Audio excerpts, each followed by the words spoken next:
All right, picture the educator's world for a second. It is really easy to view a classroom as just, desks and whiteboards. But if you adjust your lens just a bit, it actually becomes this grand, evolving architecture of the human mind.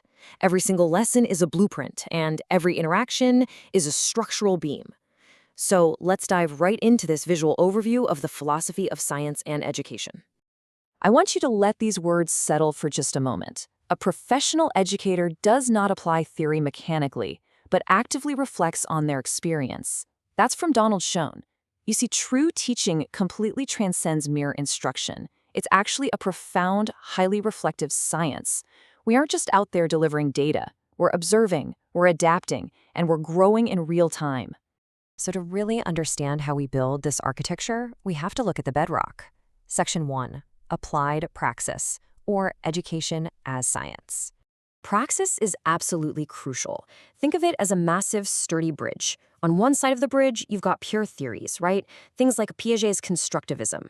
But let's be honest, just sitting in a textbook, a theory doesn't really do anything. It literally only becomes an applied science when you walk it across that bridge and use it to orchestrate actual human connection. Like, for example, designing a collaborative project to solve a real-world problem. That is praxis in action. And this applied science, well, it's held steady by three massive anchors. First up, we have ontology, which is the reality of what we actually teach. Second is epistemology, meaning our methods of discovering knowledge, like when you conduct action research right inside your own classroom. And finally, axiology. This is our ultimate value system, the deeply humanizing goal of elevating society as a whole. Now, if education is the architecture, then the curriculum is our floor plan. Section 2, curriculum compasses and their four philosophies. Every architect relies on these to draw up their blueprints. You can think of these as four different lenses through which we view our core purpose. For instance, if you're exploring the ancient roots of Shakespeare in an English class and focusing on timeless truths, you are being guided by perennialism. Now, if your focus shifts over to the strict, systematic mastery of things like core grammar and foundational skills, well, that's essentialism. But hey, maybe you prefer learning by doing, right? Like having students film their own project-based English travel vlogs. That student-centered experience is the modern reality of progressivism.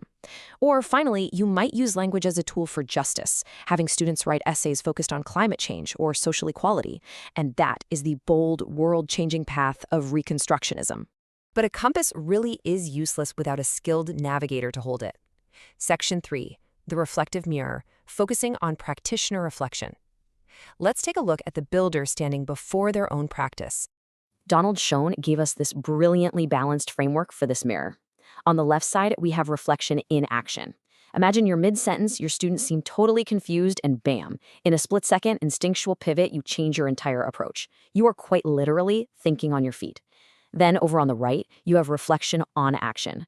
This is that quiet, deliberate journaling you might do in an empty classroom long after the students have gone home for the day. And the reality is both of these are absolutely vital to the science of teaching. We've explored the foundations, the compasses, and the mirror today. So I want to wrap up this explainer by leaving you with this final, incredibly important thought.